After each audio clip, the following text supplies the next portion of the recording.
अस्सलाम वालेकुम रहमतुल्लाहि व बरकातुहू। मेरा नाम डॉक्टर रियाज़ुद्दीन है। हम आपके साथ एक सीरीज़ लेकर आए हैं अमराज़ पेशाब के हवाले से।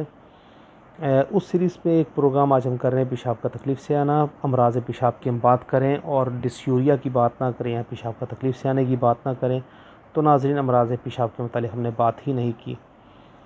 नाज़रीन, डिस्यूरिया के अंदर पेशाब बहुत मुश्किल से आता है या पेशाब बिल्कुल बंद हो जाता है। मरीज़ को बहुत ज़्यादा दर्द महसूस होता है। ये एक्यूट हालत का मर्ज़ है। लेकिन अगर हम इसकी देखें तो इसकी हमें 3 हालतें नज़र आती हैं: पेशाब का मुश्किल से आना, पेशाब का रुक रुक कर आना या फिर तीसरी हालत में पेशाब का मुकम्मल तौर पर या जुज़वी तौर पर बंद हो जाना।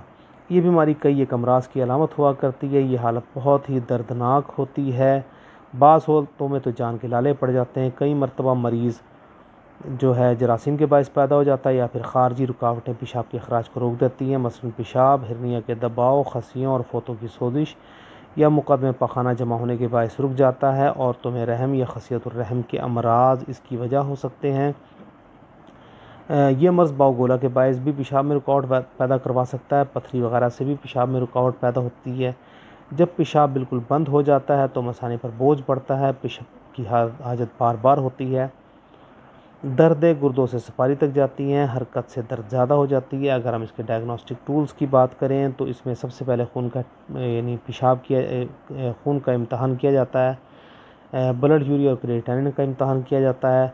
नॉर्मली उससे मर्ज़ की तशख़ीस हो जाती है, लेकिन गुर्दों का एक्सरे, पेट का अल्ट्रासाउंड भी अगर फिर भी बात समझ ना आए तो गुर्दों के सादा एक्सरे या रंगीन एक्सरे, IVU वगैरह के अलावा पेट के अल्ट्रासाउंड से इसकी तशख़ीस की जाती है। कई मरतबा गुर्दे के एक्सरे और अल्ट्रासाउंड सही नहीं आते, लेकिन पेशाब के टेस्ट पर पता चलता है कि यूरिनरी इन्फेक्शन की वजह से मरीज़ को पेशाब में तकलीफ़ है। अगर होम्योपैथिक अमराज के हवाले से, होम्योपैथिक अद्वियात के हवाले से बात की जाए तो इसमें सबसे शानदार दवाई एकोनाइट ही बनेगी, क्योंकि इसमें डर और खौफ बहुत ज़्यादा पैदा हो जाता है। मरीज़ को पेशाब ना आने की वजह से मौत का खौफ होता है, इसलिए हम एकोनाइट 30 से लेकर 200 के दरमियान इसको देते हैं। इसमें जंगासे में दर्दें होती हैं, पेशाब के नीचे खूनी तलछट और मसाने की गर्दन में गर्मी होती है। अगर हम कैंथरस की बात करें तो पेशाब की तशन्नुजी रुकावट, मसाना में दर्द, पेशाब करने की फौरी और बेसूद कोशिश और पेशाब कतरा कतरा है। अगर हम सल्फ़र की बात करें तो इसमें जलन यकीनन होगी। ये दवाई उन हालतों में मुफीद है जबकि पेशाब रुक चुका हो और जिस समय जलन बहुत ज़्यादा हो। अगर जलन नहीं होगी तो सल्फ़र पेशेंट की दवाई भी नहीं होगी।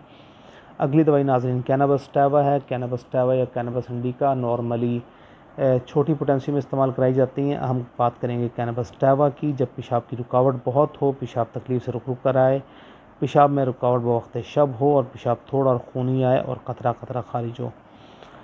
इसके अलावा एक दवाई है नक्सोमिका। नक्सोमिका भी छोटी पोटेंसियों में इस्तेमाल करवानी बहुत फ़ायदेमंद होती है, जबकि ये दवाई उस वक्त काम आती है जबकि हराम मग़ज़ के सतून का निचला हिस्सा माऊफ हो, जिसके बाद पेशाब की बार बार और बेसूद हाजत होती है। मसाने में बेइंतहा दर्द होता है और पेशाब तकलीफ़ से आए, पेशाब कतरा कतरा खारिज हो। या नाज़रीन, नक्सोमिका के अंदर डाइजेस्टिव ट्रैक की भी अलामत लाजमी पाई जाती हैं। अगर उसमें बदहज़मी की अलामत ना हो तो अमूमन नक्सोमिका डिस्यूरिया की दवाई नहीं होती।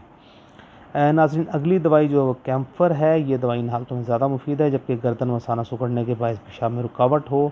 अगली दवाई क्लैमेटस है। अगर ये नॉर्मली 6 में बहुत शानदार काम करती है। अगर पेशाब की नाली में तंगी यानी यूरिथ्रल स्ट्रक्चर कम हो गया, पेशाब रुक रुक कर आए तो ये दवाई मुफीद साबित होती है। ओपियम इसके अंदर बहुत शानदार दवाई होती है जबकि खुश्की बहुत ज़्यादा हो, मरीज़ का पेशाब रुक रुक आए और तकलीफ़ की आने की आला दवाई है। अगर हम कंपाउंड की बात करें तो कैंथरस, स्टेफस एग्रिया और कैनाबिस सैटिवा इसके लिए बहुत शानदार अद्वियात हो सकती हैं। पोटेंसी इसकी वैरी करती है, मर्ज़ की शिद्दत के हिसाब से आप इसकी पोटेंसी को तब्दील कर लीजिएगा। अस्सलामु अलैकुम व रहमतुल्लाहि व बरकातुहू।